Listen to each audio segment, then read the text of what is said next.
그 사랑이 우리 가운데 충만하기를 소망합니다. 네, 이제 평안으로 인사하겠습니다. 주님의 평안 여러분과 함께, 옆 사람과도 인사합니다. 부드럽고 따뜻한 사람이 됩시다. 겸손한 사람이 됩시다. 어제는 참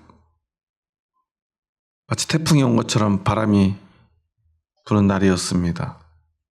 의정부에서는 참 불행한 사고도 났었다고 그래요. 간판이 바람에 떨어져 사람이 간판에 맞아서 사망하는 사건도 벌어졌습니다.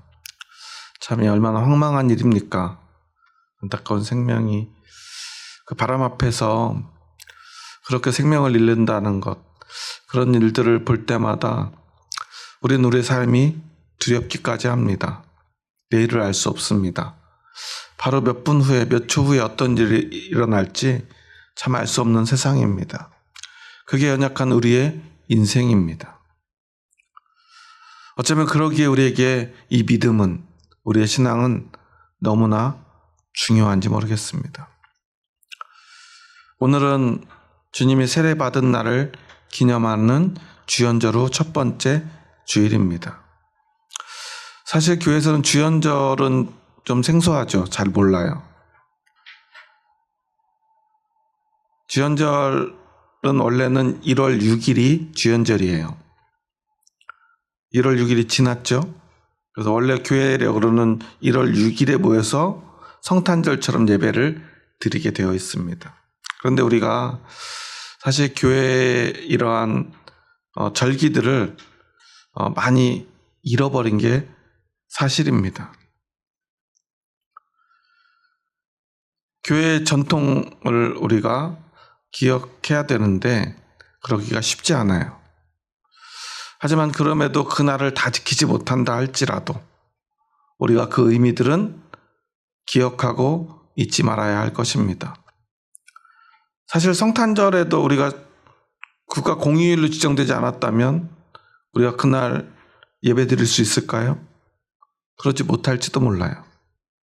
주연절은 사실 쉬는 날이 아니기 때문에 우리가 모여서 예배 드릴 수가 없는 거예요.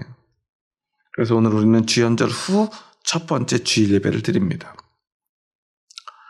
이 땅에 나타나신, 세상에 자신을 보이신, 그리고 세례 요한에게 가셔서 세례를 받으시고 예수님이 누구신가를 하늘에서 비둘기처럼 내린 성령님께서 온 만방의 세계에 보여주신 그날, 너는 내 아들이고 내가 기뻐하는 사람이다. 나의 종, 나의 사랑하는 아들, 내가 기뻐하는 사람은 바로 너다 라고 하나님께서 직접 말씀해 주신 그날, 우리는 그 예수님을 믿고 예수님을 따르는 그리스도인입니다. 그렇다면 참 그리스도인은 어떤 사람이 되어야 되는지 우리는 다시 생각해 보아야 될 것입니다. 우리 교회 단톡방에도 한 집사님이 그 영상을 올려주셨던데 지난주에는 우리 한국교회에 많은 논란이 되었던 문제가 있었죠. 많은 성도님들이 좋아하고 존경했던 박영선 목사님이 40억 논란에 휩싸였어요. 저희가 새로 부임한 담임 목사님하고 갈등이 있어서 교인들에게 이 목사님을 이렇게 내보내는 청원과 투표를 해달라 요청을 했어요. 당회가 거절을 했습니다. 자신은 이 담임 목사님, 새로 부임한, 자기 후임으로 오신 담임 목사님하고 목회 방향이 너무 안 맞아서 내가 나가든지 이 담임 목사가 나가든지 해야 되겠다. 그런데 사실 원로 목사는 교회에서 정식 직함이 아니죠. 물론 이제 법에 있는 직함이긴 해요. 하지만 행정적으로 교회 일에 관여할 수 없는 명예직 같은 거예요. 그리고 그의 남은 삶을 교회가 좀 돌봐주고요. 그러니까 사실 권한 없는 원로 목사님이 공식적으로 청빙된 담임 목사님을 내보내겠다라는 청원을 한 것이고 당연히 그것을 거절한 것입니다. 어찌 보면 참 교회 법대로 절차대로 잘 이루어진 일이에요. 그런데 결국 논란이 된 건 뭐냐면, 그래서 결국은 이제 그럼 내가 나가겠다. 그래서 개척을 해야 되겠다. 근데 자기는 원로 목사니까 사실 개척을 할 자격이 없어요. 그런데 자신 아들이 그 교회에 부목사로 일을 하고 있어요. 그러니까 내 아들을 개척시켜달라. 내가 함께 나가서 개척을 돕고 함께 하겠다. 그리고 나도 원로 목사지만 계속해서 설교를 해왔는데 나도 설교할 자리가 필요하지 않은가. 그래서 교회 40억을 요청을 했어요. 근데 교회에서는 또 그걸 거절했죠. 그 교회는 아마 개척을 하면 4억 원인가 6억 원 정도 뭐 이렇게 분립 개척 자금을 지원해 줬던 것 같아요. 그것만 해도 대단한 일이죠. 저는 개척할 때 한 푼도 받지 못했는데 분립 개척한다고 이렇게 지원해 주는 거 얼마나 고마운 일입니까? 그것도 수억 원을. 그러니까 이제 만약에 개척을 할 거면 우리가 기존에 했던 대로 교회 법과 절차에 따라 뭐 4억 원 정도를 지원을 해주겠다 그랬던 것 같아요. 그걸 보면 그 교회는 참 건강한 교회인 것 같아요. 아무리 그 교회를 설립한 담임 목사라더라도 법과 절차대로 하고 있잖아요. 그런데 문제가 됐던 건 박영선 목사님, 그렇게 정의를 외쳤던 목사님이 교회 40억을 요구했다고 그러니까 많은 그리스도인들이 실망을 한 거죠. 결국 그거는 아들에게 교회를 세습하려는 하나의 편법, 뭐 속된 말로 하면 꼼수를 쓰시는 게 아닌가 사람들이 생각을 하는 거예요. 그러니까 이제 본인이 직접 이제 어떤 기자하고 인터뷰를 하면서 내가 이 교회를 설립하고 40년 동안 헌신하고 봉사했고 지금 우리 교회 그 교회 그 자산 가치가 한 1200억에서 한 2000억 되나 봐요. 뭐 강남에 있으니까. 근데 이제 자기도 이제 남은 여생 자기는 이 강의 설교에 목숨을 바쳤던 사람이고 앞으로도 남은 목숨이 닿는 때까지 강의 설교를 하고 싶은데 그럼 나도 설교를 할 수 있는 공간이 필요하지 않겠니? 그러니까 내가 교회에다가 무리한 부탁을 하지 않으려고 자기가 이제 그래서 개척을 하려고 보니까 한 5층짜리 건물을 살려고 보니까 한 120억에서 200억 정도 필요하대요. 근데 그건 교회 무리가 될 것 같아서 자기는 한 100평 정도 되는 이제 그냥 상가 같은 거 얻으려고 하니까 40억이 필요하다. 그래서 요청을 한 거기 때문에 자기는 굉장히 교회를 위해서 최소한으로 정당한 요구를 한 거다라고 주장을 하시더라고요. 사실 저는 우리 교단이 아닌 그 목사님을 별로 비난하고 싶진 않아요. 왜냐하면 우리 교단은 훨씬 더 부끄러운 일들이 있었기 때문에 그래요. 그거보다 훨씬 더 많은, 아니 수십 배 더 많은 돈을 들여서 아들을 직접 분립개척까지 해가지고 수만 명 교회를 직접 만들어줘 놓고도 그걸로도 부족해서 다시 불러들여가지고 키웠고 자기 교회를 세습하신 그런 목사님도 우리 교단에 있기 때문에 그런 거에 비하면 뭐 40억 그리고 아들을 그 교회에 세습하는 것도 아니고 나가서 개척하겠다는 거 사실은 뭐 그렇게 나쁜 일도 아닌 것 같아요. 그런데도 많은 사람들과 그 교회 그리스도인들이 실망한 이유는요. 그 목사님이 평소에 늘 진리와 정의를 외쳤던 분이기 때문에 그래요. 그리고 저는 한편으로는 참 감사한 게 그 진리와 정의를 외쳤던 그 목사님의 메시지를 듣고 성장한 그 교회 성도님들이 그것을 거부했다는 사실이에요. 저는 어쩌면 이게 교회가 바로 세워져 가는 과정이라고 생각을 해요. 우리는 때로 오해하는 게 어떤 목사님이 교회를 개척하면 그 교회는 누구 거예요?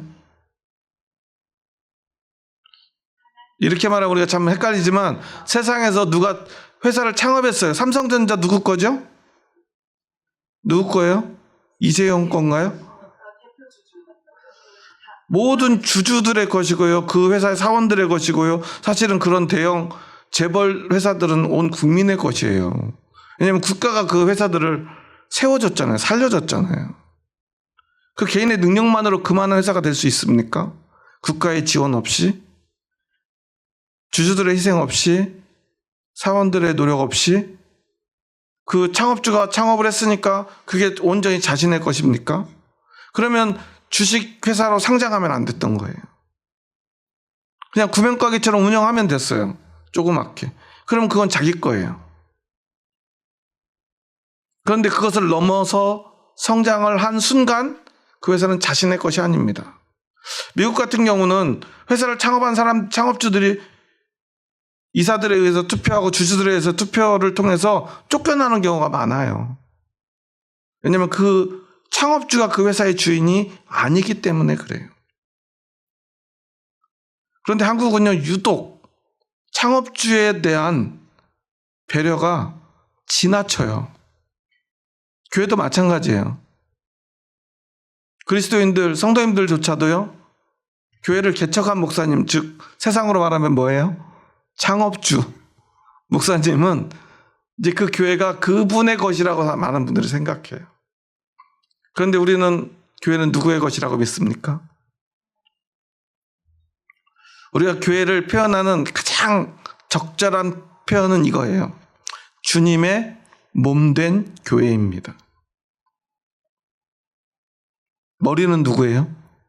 예수님이죠. 다른 말로 하면 교회의 주인은 오직 예수님입니다. 그런데 이 말의 의미를 우리는 더 정확하게 알고 있어야 돼요. 교회의 머리는 예수님입니다. 우리는 예수님을 믿죠. 우리 모두의 안에는 예수 그리스도가 살아있습니다. 그래서 이 교회라고 하는 것의 정체성은 무엇이냐? 예수 그리스도를 믿는 모든 성도님들의 것이에요. 목사를 비롯해서 장로, 권사, 집사, 성도들 그리고 새신자에 이르기까지 우리 모두가 예수님을 믿습니다. 그리고 우리 안에는 그 예수님이 살아계십니다. 그러면 예수님을 믿는 모든 사람들의 것이 바로 교회라는 거예요. 그래서 제가 우리 예수 정원교를 개척했지만 이 교회는 저의 교회가 될 수 없어요. 우리 모두의 교회죠.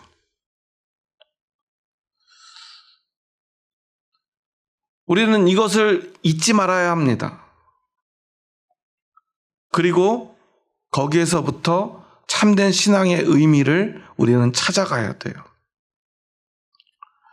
많은 그리스도인들이요, 어떤 교회를 선택할 때, 어떤 목사님을 선택할 때 어떤 기준들이 있는 것 같아요.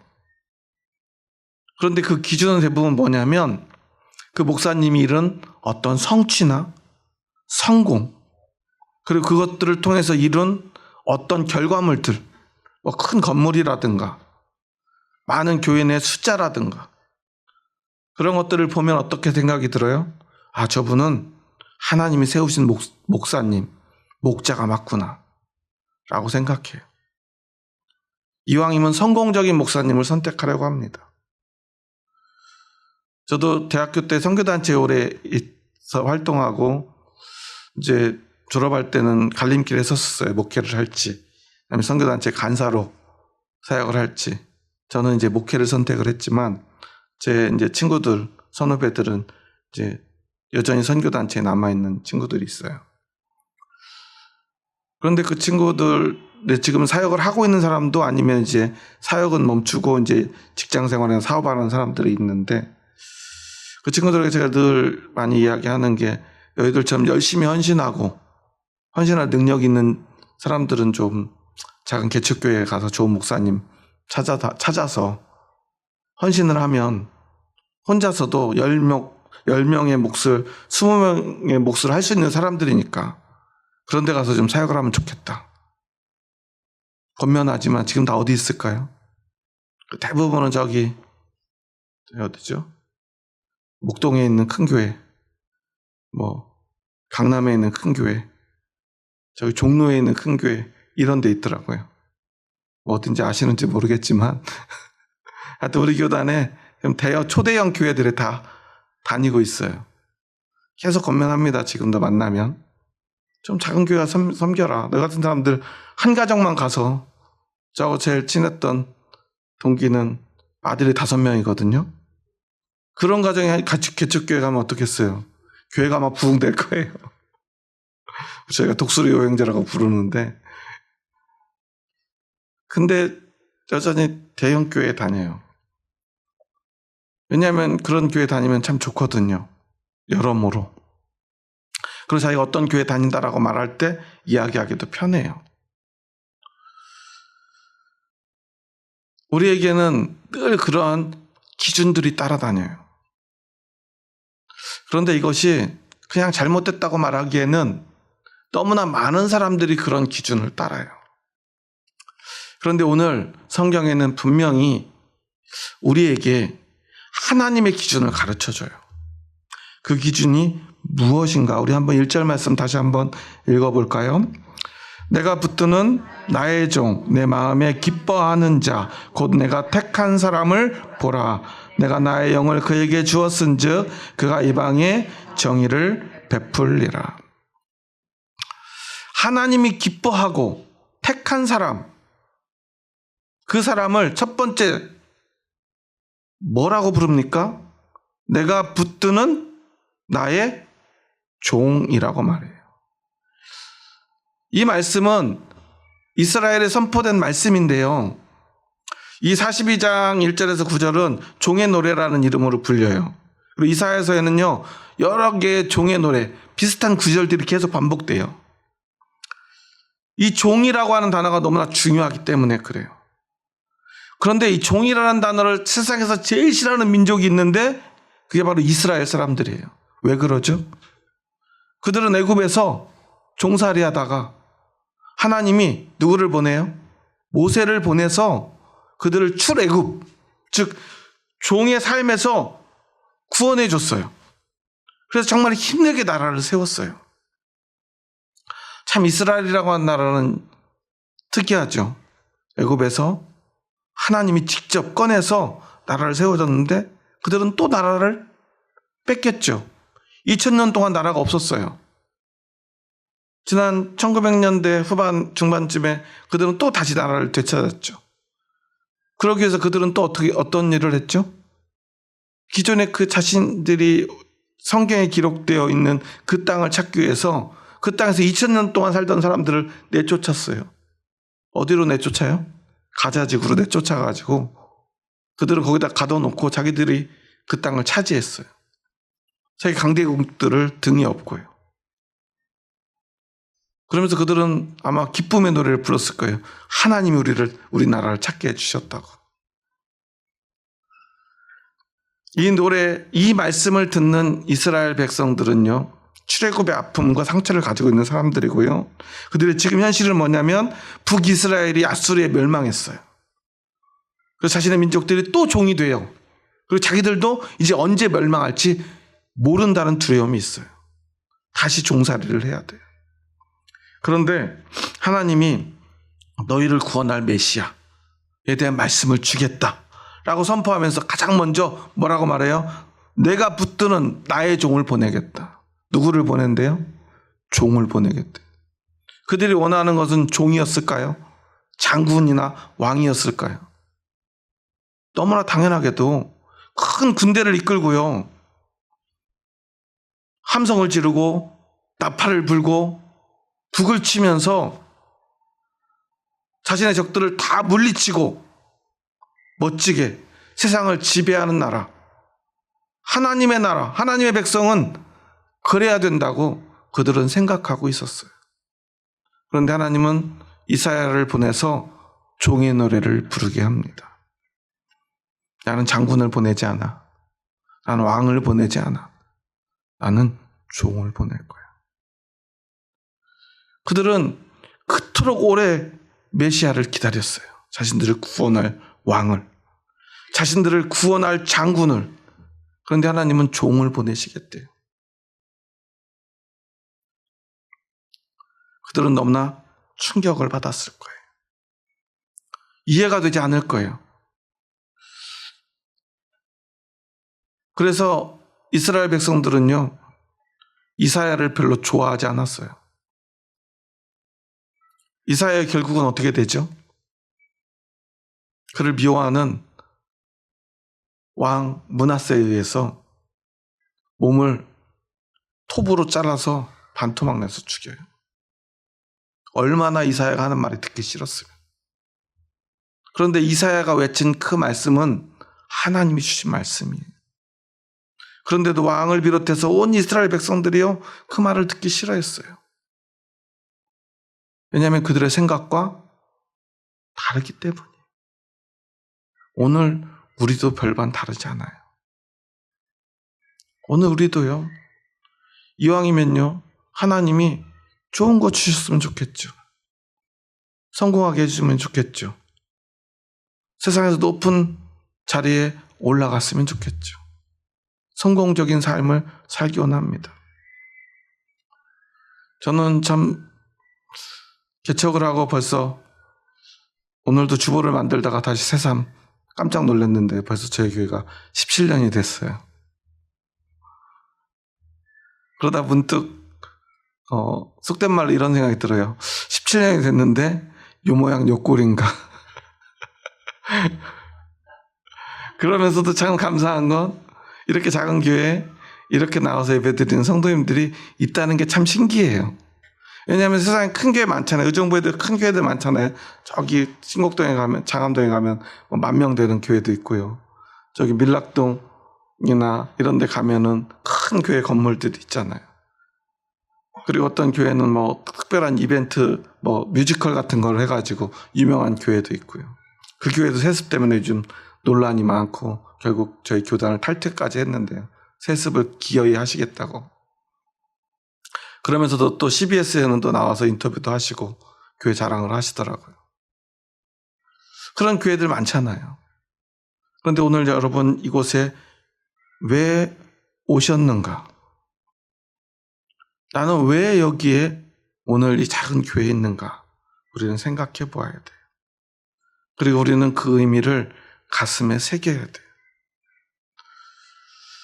분명히 함성이나 나팔소리, 북소리, 그리고 그 위험을 가지고 전쟁에서 승리할 장군을 기다린 이스라엘 백성에게 하나님은 종을 보내겠다고 합니다. 얼마나 연약한지 나팔소리 함성은커녕 조그만 소리조차 거리에 들리지 않게 하겠다고 말합니다. 상한 갈대도 꺾지 않고 꺼져가는 등불도 끄지 않는 사람이라고 말해요. 얼마나 세심하고 연약하고 힘이 없으면 갈대도 꺾지 않는데요. 아마 이 말을 들을 때 백성들은 이렇게 들렸을 거예요. 분명히 성경은요, 상한 갈대를 꺾지 아니하면데 저라면 이렇게 들었을 것 같아요. 상한 갈대도 꺾지 못하는, 꺼져가는 등불도 끄지 아니하건대 꺼져가는 등불도 끄지 못하는 그런 힘없는 사람을 우리한테 보내서 도대체 하나님은 뭐 하시려고 그러나? 그런데 하나님이 진짜 하려고 하는 것, 그것은 무엇입니까? 우리 다시 한번 2절에서 4절 말씀 한번 천천히 읽어보겠습니다. 함께 읽습니다. 그는 외치지 아니하며 목소리를 높이지 아니하며 그 소리를 거리에 들리게 하지 아니하며 상한 갈대를 꺾지 아니하며 꺼져가는 등불을 끄지 아니하고 진실로 정의를 시행할 것이며 그는 쇠하지 아니하며 낙담하지 아니하고 세상의 정의를 세우기에 이르리니 섬들이 그 교훈을 앙망하리라. 아멘. 그 종은 상한 갈대도 꺾지 않고 그리고 등불도 끄지 않는, 그리고 겸손한 그 종은 이 땅에 정의를 세우기 위해서 찾아올 것이라고 말합니다.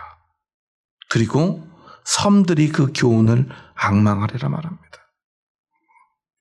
섬들이 그 교훈을 앙망한다는 게 신학적으로는 뭐 여러 가지 의미가 있겠지만 저는 그렇게 들려요. 왜 굳이 섬들이 앙망합니까? 큰 대륙도 있는데. 그 연약하고 보잘것없는, 상한 갈대도 꺾지 못하는 그 하나님의 종은 모든 세상의 사람들, 힘 있는 자들이 사랑하는 사람이 아니라는 거예요. 큰 대륙처럼 크고 힘 있는 사람들이 아니라 세상에 소외되고 버려진 작은 섬 같은 사람들이 또 그 하나님의 종을 섬기며 사랑하며 앙망하게 될 것이라는 것입니다. 그리고 하나님은요, 그 종을, 그리고 그 종을 따르는 섬들 같은 우리들을 기뻐하실 것이라는 것. 그리고 하나님이 진짜 택한 사람은 바로 그렇게 연약한 사람들이라는 사실을 오늘 우리에게 가르쳐주고 있습니다. 우리 믿음에서 진짜 중요한 게 무엇인가를 우리는 다시 생각해 보아야 돼요. 한 영상을 보는데요, 어린 아들이 파도에 휩쓸려 가지고 바다 한가운데 이렇게 빠져들어가요. 물이 얕다가 바다는 갑자기 깊어지잖아요. 깊은 곳에 빠졌어요. 그 아들이 휩쓸리는 걸 보고요, 엄마가 막 걸어가요. 그래서 엄마가 수영을 엄청 잘하나 보다 했는데요, 저는 깜짝 놀랐어요. 이렇게 걸어가다가요, 갑자기 엄마가 물속으로 쑥 들어가더니 사라져버려요. 수영을 못하나? 그래서 잠시 후에요, 아이가 얼굴만 겨우 내밀고 있다가 물속에 들어가고 있었고, 엄마는 그 아이를 구하겠다고 걸어 들어갔는데 엄마는 아들보다 먼저 사라져버려요. 그리고는 잠시 후에요, 아들이 물 위로 쑥 올라와요. 근데 엄마는 여전히 안 보여요. 다행히 지나가다는 청년이 다가가서 그 아이와 엄마를 꺼내주는데, 알고 보니까 엄마는요, 수영도 할 줄 몰라요. 그런데 아이를 구하겠다는 마음만으로 그냥 물속에 걸어 들어간 거예요. 그러고는 갑자기 물이 깊어지니까 물속 깊이 들어가자마자 아이의 발을 잡고 아이를 물 위로 들어 올리고 자신은 물속에 가라앉아 있습니다. 만약에 그 청년이 꺼내주지 않았다면 그 엄마는 그대로 죽을 수밖에 없었을 거예요. 그런데 여러분 생각해 보세요. 지금 그 아이에게 필요한 건 마린보이 박태환이 아니에요. 수영도 할 줄 모르고요, 물을 무서워하는 그 엄마가 자신의 발을 들어서 물 위로 들어 올려서 자신을 숨쉬게 하는 거예요. 저는 그 모습을 보면서 이게 바로 하나님의 방식이 아닌가 생각을 해요. 예수님은 얼마나 연약한 모습으로 이 땅에 오십니까? 아무 힘도 없습니다. 아무 권세도 없습니다. 그를 따르는 사람도 별로 많지 않아요. 아니, 기껏 따른다고 해봤자 가난한 사람들, 병든 사람들 뿐이에요. 태어나자마자 말구유에 누워서요, 애굽으로 도망가고요, 고향으로 겨우 돌아왔지만 고향에 가지도 못하고, 지난 시간 우리가 배운 대로 무서운 왕 때문에 저기 갈릴리 작은 마을 나사렛으로 갑니다. 그곳에서 여전히 가난한 아빠 목수인 요셉의 일을 도우면서 그렇게 학교도 제대로 다니지 못한 채로 그렇게 살아갑니다. 그렇지만 그가 30이 되었을 때 세례 요한에게 가서 세례를 받으며 그는 모든 사람들 앞에 그가 하나님의 아들임을 드러냅니다. 그럼 이제부터라도 뭔가 일이 벌어져야 되는데 아무 일도 벌어지지 않아요. 여전히 주변에 사람이 없으니까 오죽하면 예수님이요, 직접 제자들을 찾아다녀요. 물고기 잡는 사람한테 가가지고 야, 너 내 제자가 되라 그래요.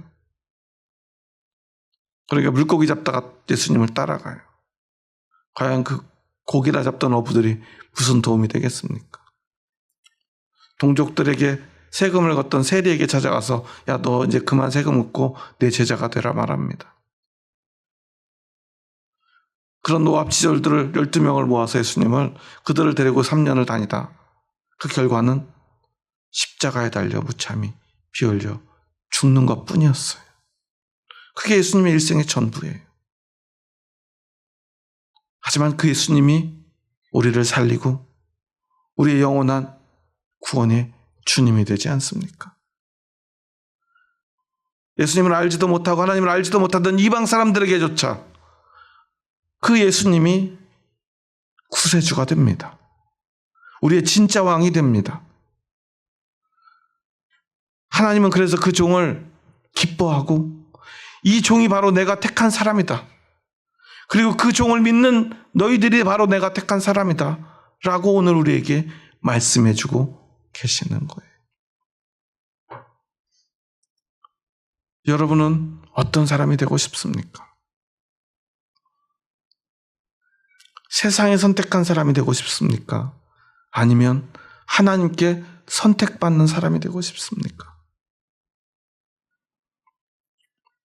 여러분, 대기업 면접을 보신 적 있나요? 그런 면접을 압박 면접이라고 하더라고요. 저는 안 봐봐서 잘 모르겠어요. 그건 사실 별로 보고 싶지도 않아요. 저는 그런 압박을 못 견딜 것 같거든요. 사람을 끝까지 몰아붙인다고 하더라고요. 그걸 견뎌내는 사람들을 뽑는데요. 왜 그럴까요?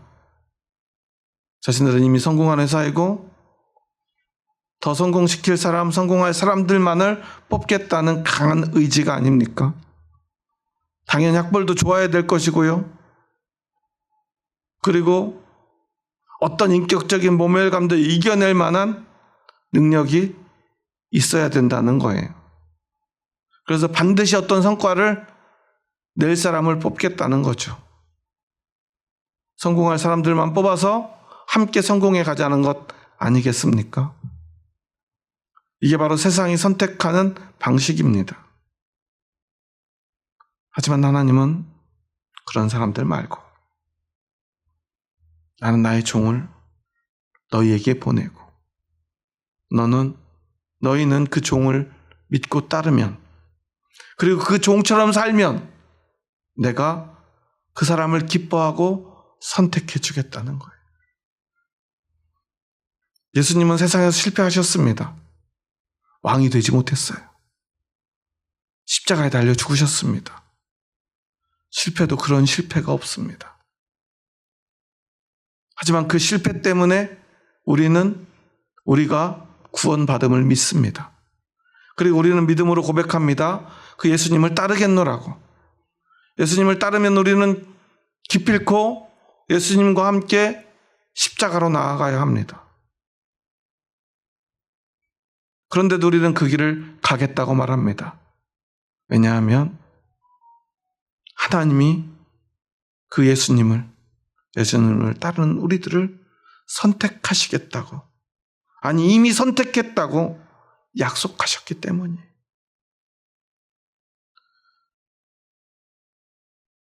저도 앞서 말한 박영선 목사님 설교를 한때 참 많이 들었었는데요. 그리고 늘 생각했습니다. 참 대단한 분이다. 그런데 오늘 저는 여러분 앞에서 그분의 부끄러운 모습을 이야기를 했어요. 저는 너무나 안타까워요. 평생을 정의와 진리를 외친 분이에요. 그런데 우리가 생각할 때는 그분의 인생이 이제 얼마 남지 않았겠죠. 웬만하면 저보다는 먼저 가시지 않겠습니까? 그렇다면 하나님께로 갈 날이 저보다 조금 남았다는 것이고 하나님께로 가는 날이 가까웠다는 것인데, 그러면 어떤 선택을 해야 되겠습니까? 어떤 선택을 해야죠?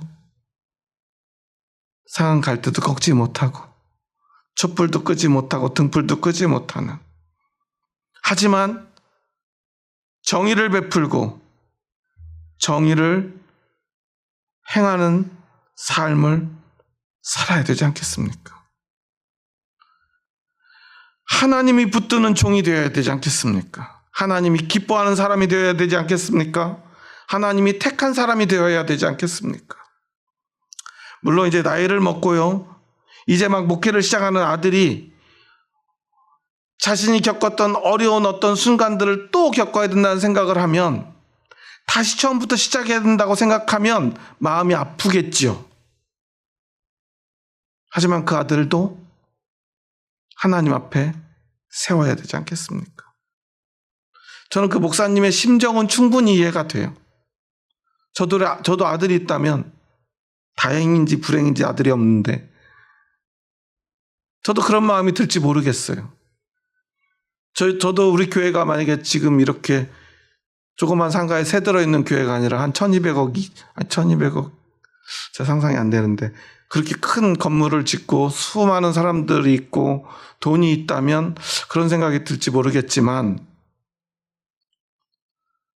사람 인생에서 그렇게 수백억, 수십억이 과연 그렇게 많이 필요한가? 하나님께 가는데 그 40억이 꼭 필요한가? 아들에게 그 40억을 물려줘야만 그 아들이 살 수 있는가? 과연 그 40억을 가지면 그 아들은 하나님의 택한 종이 될 수 있는가? 아니면 하나님께 택함 받는 것보다 세상에서 성공하는 것이 더 중요한가? 선택해야 되지 않겠습니까? 여러분의 생각은 어떻습니까? 시편 137편에 보면요, 바벨론 강가에서라는 노래가 나와요. 우리가 바벨론의 여러 강변 거기에 앉아서 시온을 기억하며 울었도다. 그 중에 버드나무에 우리가 우리의 수금을 걸었나니 이는 우리를 사로잡은 자가 거기서 우리에게 노래를 청하며 우리를 황폐하게 한 자가 기쁨을 청하고 자기들을 위하여 시온의 노래 중 하나를 노래하라 함이로다. 우리가 이방 땅에서 어찌 여호와의 노래를 부를까? 이게 70년대 노래로 만들어졌죠. 바벨론 강가에서. 우리나라에서는 다들 이불 개고 밥 먹어로 개그맨에 의해서 알려진 노래인데. 그런데 그 노래는 참 이렇게 슬픈 노래예요. 평생 수금을 탔던 이 저자가요, 그 수금을요 바벨론 강가 버드나무에 걸어놨대요. 왜 걸어놔요? 이 수금으로 하나님만을 찬양했는데 바벨론의 포로로 끌려가니까요, 바벨론 사람들이요 여호와를 섬기는 그들을 비웃으며 우리를 위해서, 우리를 기쁘게 하기 위해서 수금을 타래요. 자기는 죽으면 죽었지, 세상 사람들, 바벨론 사람들을 기쁘게 하기 위해서 이 수금을 탈 수 없겠다. 그래서 이제는 다시는 더 이상 수금을 타지 않겠노라는 결심으로 그 수금을 그 바벨론 강가 버드나무 그 가지에 걸어놓고 집으로 돌아가는 길에 슬픔으로 이 시를 쓰고 있는 거예요. 우리를 사로잡은 자가 거기서 우리에게 노래를 청합니다. 우리를 황폐하게 한 자가 기쁨을 청합니다. 자기들을 위하여 시온의 노래 중 하나를 노래하라 합니다. 그렇게 노래하면 그들은 웃으며 그 노래하는 우리 백성을 비웃고 우리 백성의 주인 되신 하나님을 비웃을 것이기 때문입니다. 그가 살려면, 그가 그 바벨론에서 성공하려면 그들 앞에 그 노래를 해야만 합니다. 하지만 그는 하지 않겠다는 거예요. 할 수 없다는 거예요. 왜냐하면 나는 하나님의 택한 사람이니까. 어쩌면 그는 그 길로 돌아가 그 바벨론 사람들에 의해서 무참히 살해되었을 수도 있습니다. 아니, 당연히 죽게 될 것을 각오하고 그는 그 수금을 그 버드나무 가지에 걸었던 것입니다. 그도요, 세상에서 성공할 길이 있었어요. 하지만 그것을 포기하는 그 믿음이 그 길을 가로막습니다. 저는 이것이 바로 그리스도인들의 삶이고 그리스도인의 믿음이라고 생각합니다. 우리도 세상에서 성공하고 싶지요. 잘 살고 싶지요. 잘 살고 싶지 않은 사람이 과연 있겠습니까? 여러분은 가난하고 싶습니까? 병들고 싶습니까? 실패하고 싶습니까? 그런 사람이 어디 있겠습니까? 저도 마찬가지예요. 저도 박영선 목사님처럼, 김삼환 목사님처럼 교회가 커졌으면 좋겠어요. 부자 됐으면 좋겠어요. 성공하고 싶어요. 하지만 성공보다 우리에겐 더 중요한 게 있어요. 바로 우리의 믿음이고 하나님의 택하심입니다. 성공도 하고 택함도 받을 수 있다면 얼마나 좋겠습니까? 하지만 한 가지만 선택해야 된다면 여러분은 어떤 선택을 하기 원하십니까? 물론 우리가 성공한다고 다 하나님의 택함을 받지 못하는 것은 아닐 거예요. 하지만요, 예수님은 말씀하시죠. 자신에게 찾아와서 선생님, 선한 것이 무엇입니까? 물었던 부자 청년에게. 내 가진 것을 다 팔아 가난한 자에게 주고 나를 따르라. 부자 청년은 근심하며 돌아갑니다. 재산이 많기 때문입니다. 세상에 지킬 것이 너무 많기 때문입니다. 여러분, 그 부자 청년은 구원받았을까요? 하나님의 선택을 받았을까요? 그러지 못했을 것입니다. 그런데 오늘 한국교회는 어쩌면 부자 청년들을 양성하고 있는지 몰라요. 교회에서 늘 그런 이야기를 하죠. 우리 교회 청년이 어느 대학에 합격했습니다. 우리 교회 청년이 어떤 좋은 회사에 취직했습니다. 우리 교회 청년이 사업을 해서 이렇게 성공을 했습니다. 이렇게 성공해서 합격해서 부자 돼서 하나님께 영광을 돌리십시오. 우리는 끝없이 그러한 메시지를 전하고 있지 않습니까? 예수님은 분명 부자 청년에게 가진 재산을 다 팔라고 말씀하셨죠. 그리고 하나님을 선택할 수 있느냐고 그에게 묻습니다. 정말로 예수님은 그 청년을 가난백인으로 만들고 싶었을까요? 그러진 않았을 거예요. 하지만 그런 믿음이 있는가? 그것을 포기할 용기가 있는가? 끝끝내 세상 그 모든 걸 포기하고라도 하나님께 선택받고 싶은지 예수님은 그것을 묻고 계시는 거예요. 하나님 정작 우리가 모든 걸 포기하면 우리에게 살 길을 내어주지 않습니까? 이스라엘 백성들 출애굽할 때 그들은 먹을 게 없었지만 하지만 하나님께 그 모든 것을 맡겼을 때 하나님은 만나와 메추라기를 주셨죠. 홍해가 가로막을 때 홍해를 갈라주셨습니다. 물이 없을 때 바위에서 물이 나오게 해주셨습니다. 하나님은 세상에서 우리가 죽기를 원하지 않아요. 가난하게 원하지 않아요. 하지만 하나님은 우리가 자신의 모든 것을 하나님께 맡기기를 원합니다. 하나님이 기뻐하는 사람, 하나님이 붙드는 하나님의 종이 되기를 원하신다는 사실이에요. 그것이 참 그리스도인의 길입니다. 우리가 가야 될 단 하나의 길입니다. 저는 박영선 목사님이 다시 마음을 돌이켜 그 길을 선택하기를 원합니다.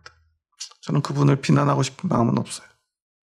하지만 결국 하나님 앞에서 선택받을 것인지 아니면 스스로 세상을 선택하고 하나님께 버림받을지 그것은 그분의 믿음에 달려있다고 저는 믿습니다.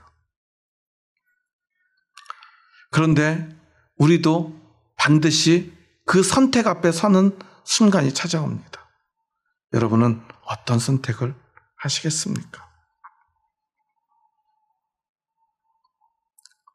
여러분은 세상에서 강하고 성공한 사람 되어 세상의 선택을 받기 원하십니까? 아니면 세상에서 비록 내가 실패할지라도 오직 하나님께 선택받는 사람이 되시길 원하십니까?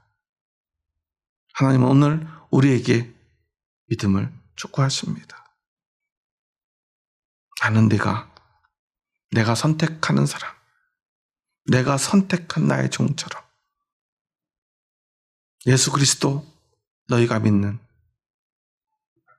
그 예수의 길을 따라가기 원한다. 나는 반드시 너를 선택하고 싶다. 우리에게 말씀하고 있습니다. 우리 모두 하나님께 선택받는 그 믿음의 길을 우리가 선택하고 그리고 우리의 목숨이 다하는 그날 내가 하나님께 선택받기 위해 세상에서 나에게 너무나 중요한 것까지, 아니 가장 중요한 그것이라도 기꺼이 포기한 삶을 살았습니다. 그리고 오직 하나님만을, 하나님의 선택만을 기다렸습니다. 고백할 수 있기를 주님의 이름으로 축원합니다. 그리고 그 길을 간 그 가족을 하나님 품에 안겨드려야 될 남은 가족들은요, 그날 그 헤어짐이 슬프겠지만, 하지만 그날은 또한 그 가족들에게 가장 큰 소망의 날이 될 것임을 저는 믿습니다. 여러분, 하나님이 진짜 원하시는 그것이 무엇인지를 잊지 않는 우리의 믿음이 되었으면 좋겠습니다. 오늘 마지막으로 이 말씀을 기억하면서 한번 옆 사람과 이렇게 고백하며 인사하고 오늘 말씀을 마쳤으면 합니다. 함께 옆 사람과 한번 이렇게 고백해 볼까요? 하나님이 택하시는 사람은 성공한 사람이 아닙니다. 하나님이 택하신 사람은 정의를 행하는 사람입니다. 하나님만을 택한 사람입니다. 그러면서 한번 옆 사람과 결단하면서 이렇게 인사해 볼까요? 하나님이 택한 사람이 됩시다. 물론 힘들 것입니다. 어려울지도 모릅니다. 여러분이 꼭 하고 싶은 거, 이루고 싶은 것, 물려주고 싶은 것을 포기해야 될지도 모릅니다. 저에게도 힘든 일입니다. 하지만 다른 길이 없습니다. 우리 그 길 끝까지 갈 수 있도록 형제들의 손을 잡고 함께 믿음의 길 걸어가기 위해 함께 그 길을 동행해 줄 형제자매들에게 진심을 다해 우리 주의 사랑으로 인사합니다. 주의 사랑으로 사랑합니다. 우리 집사님 뿐입니다. 우리 함께 그 손 잡고 끝까지 하나님이 택한 사람 되어 하나님만을 택하는 우리의 믿음 될 수 있기를 주님의 이름으로 축원합니다. 기도하시겠습니다. 하나님 감사합니다. 저희 부족하고 연약한 자들 살리시기 위하여 세상에서 가장 연약한 하나님의 아들, 하나님의 종, 하나님의 택한 사람, 하나님이 기뻐하는 그 예수 그리스도 이 땅에 보내시고 가장 가난한 곳에, 가장 누추한 곳에 태어나 가장 힘들고 어려운 삶을 병들고 가난한 자들과 함께 하다가 오늘 주연절 이 땅에 하나님의 아들임을 선포하였지만 여전히 세상의 성공이 아닌 오직 하나님의 택함만을 바라며 하나님이 택한 그 삶을 목숨을 바쳐 걸어가다 끝내 십자가에 달려 피 흘려 죽음으로 그 뜻을 완성하시고 그 십자가의 피로 이제 우리의 모든 죄를 씻어주시고 우리를 살리사 우리도 하나님의 택한 사람이 되게 하셨음을 믿습니다. 이제 우리에게는 세상의 그 어떤 성공보다 풍요보다 하나님께 택함 받는 이 삶이 더 소중하기. 부자 청년은 세상을, 돈을 포기하지 못했지만 우리는 그 무엇이라도 포기하고, 아니 그것을 다 포기하고서라도 오직 하나님께 택함 받는 사람 되기 위하여 나의 모든 삶을 드리겠노라 믿음으로 고백합니다. 아무리 힘들고 어려울지라도 포기하지 않고 하나님께만 택함 받기 위해 우리의 남은 삶을 살아가겠노라 믿음으로 고백하오니 우리의 믿음의 고백을 받아 주시옵소서. 예수님의 이름으로 기도합니다. 아멘.